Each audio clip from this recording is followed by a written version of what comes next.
सनातन भी बौद्धों का शब्द है। बुद्ध के धम्म पद में लिखा है एस धम्म सनातनो, धम्म ही सनातन है। कॉपीराइट करो, यह आपका मामला है। भगवा भी आपका है, कमल भी आपका है, चक्र भी आपका है, त्रिशूल भी आपका है, स्वस्तिक भी आपका है। ये आपका है, ये विदेशी कब्जा किए हुए लोगों का डीएनए ग्रुप का नाम है L3 यमयान।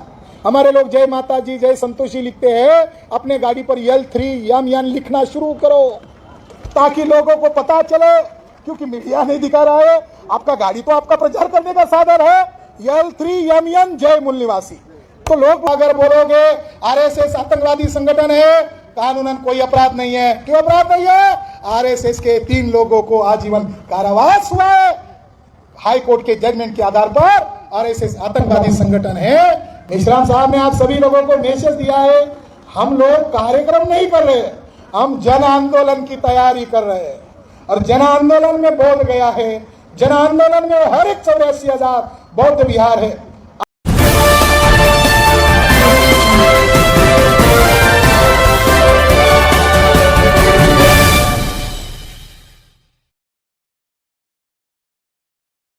हमको इधर आकर विदेशी का खोड को सबूत चाहिए भाई। डीएनए रिपोर्ट फेंक कर मारेंगे। ये लो डीएनए रिपोर्ट, वो तो कोई हमारे कार्यकर्ता ने नहीं बनाया, दुनिया के साइंटिस्ट लोगों ने बनाया। तो डीएनए के आधार पर ब्राह्मण विदेशी मैं तो 100% सिद्ध करूंगा, नहीं 1000% मैं सिद्ध करूंगा कि हम भारत के मूल निवासी है और ये 3.5% ब्राह्मण विदेशी लोग हैं। हमारे लोगों का डीएनए ग्रुप का नाम है L3 यमयान। हमारे लोग जय माता जी जय संतोषी लिखते हैं, अपने गाड़ी पर L3 यमयान लिखना शुरू करो ताकि लोगों को पता चले, क्योंकि मीडिया नहीं दिखा रहा है।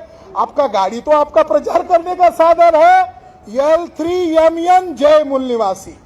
तो लोग बोलेंगे जय मूल निवासी से तो कुछ बूझ रहा है, मगर L3 यमयान नहीं बूझ रहा है।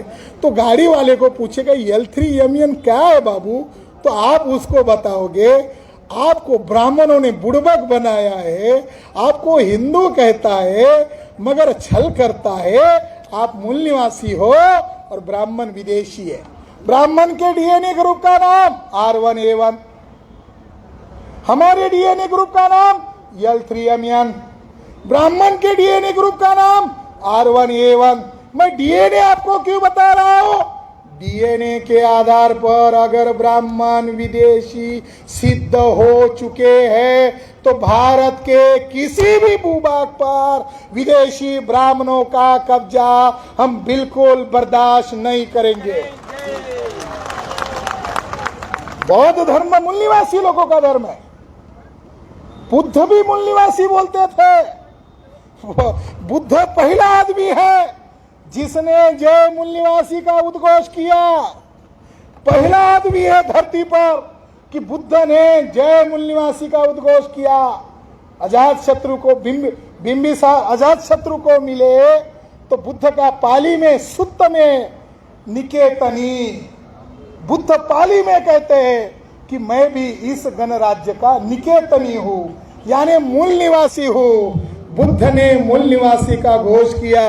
ये प्रमाण है कि बौद्ध धर्म मूल निवासियों का बौद्ध धर्म है। साथियों, आने वाले समय में ब्राह्मण लोग हिंदू राष्ट्र की बात कर रहे हैं। आखिरी बात कहकर मेरी बात को खत्म करना चाहता हूं। हिंदू राष्ट्र की बात कर रहे हैं, हिंदू राष्ट्र बनने नहीं देंगे। ब्राह्मण लोग हिंदू राष्ट्र की बात कर रहे हैं, हिंदुत्व की बात कर रहे हैं। मोहन भागवत जो बात कर रहा है वो छलवा है, षड्यंत्र है। हिंदू शब्द रामायण में नहीं मिलता, हिंदू शब्द महाभारत में नहीं मिलता, हिंदू शब्द शिव पुराण में नहीं मिलता, भगवत गीता में नहीं मिलता, विष्णु पुराण में नहीं मिलता। ब्राह्मण का सबसे बड़ा नेता है स्वामी दयानंद सरस्वती। उसने आर्य समाज की स्थापना किया, हिंदू समाज की नहीं, आर्य समाज। और उसने किताब लिखी, उस किताब का नाम है सत्यार्थ प्रकाश। उसने उसमें सच बता दिया और वो कड़वा सच है। और उसने क्या लिखा? हे आर्य ब्राह्मणों, आर्य भी बौद्धों का शब्द है, सनातन भी बौद्धों का शब्द है। बुद्ध के धम्म पद में लिखा है एस धम्म सनातनो, धम्म ही सनातन है। कॉपीराइट करो, ये आपका मामला है। भगवा भी आपका है, कमल भी आपका है, चक्र भी आपका है, त्रिशूल भी आपका है, स्वस्तिक भी आपका है। ये आपका है, ये विदेशी कब्जा किए हुए। तो उसने लिखा है, यार ये ब्राह्मणों, तुम अपने आप को हिंदू मत कहो, क्योंकि हिंदू मुगल मुसलमानों के द्वारा दी हुई गाली है, और जिसका अर्थ होता है काला, चोर, डाकू, गुलाम, नीच, छली, कपटी। तो अरे मोहन भागवत स्वामी दयानंद सरस्वती को गुरु मानता है और गुरु की नहीं मानता। कितना नालायक शिष्य है। उसको गुरु भी मानता।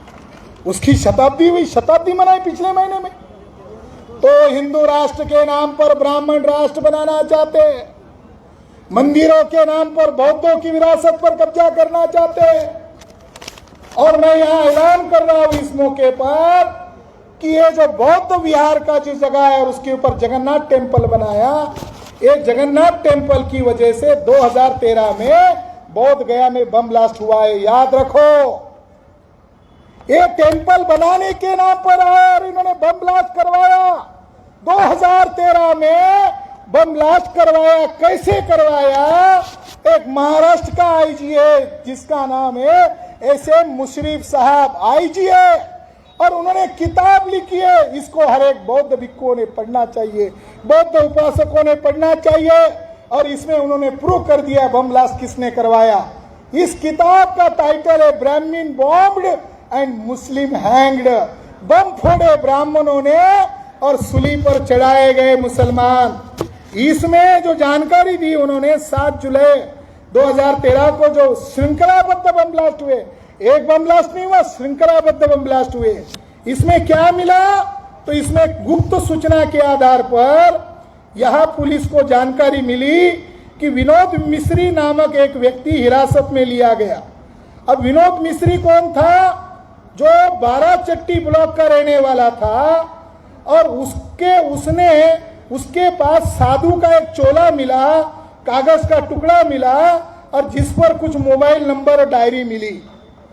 पुलिस पूछताछ में पता चला कि विनोद साधु नहीं था। अब विनोद मिश्री साधु नहीं तो चोला क्यों मिला? जांच में पता चला कि वो साधु नहीं है। झोले में मिले मोबाइल नंबर दिल्ली के थे, और इन नंबरों पर 7 जुलाई 2013 को सुबह 1 बजे से 4 बजे के बीच बम ब्लास्ट होने के कुछ पहले कॉल किए गए। सारा कॉल रिकॉर्ड उपलब्ध है। सारी जांच में पता चला दिल्ली में कौन रहने वाले थे, वो आतंकवादी कौन है। मगर दूसरे ही लोगों के, पटना के रहने वाले मुसलमान के नाम दिए गए, फर्जी संगठन के नाम दिए गए, और जांच को दबा दिया गया। साथियों, आतंकवादी कौन है? देश में नंबर 1 आतंकवादी संगठन आरएसएस है। सबसे बड़ा आतंकवादी देश में नंबर 1 का संगठन आतंकवादी मैं नहीं कह रहा हूं, महाराष्ट्र का पूर्व आईजी कह रहा है।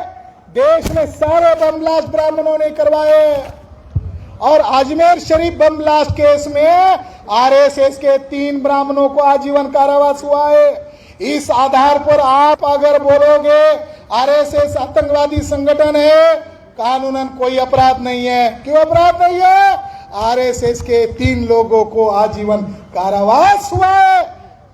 हाई कोर्ट के जजमेंट के आधार पर आरएसएस आतंकवादी संगठन है।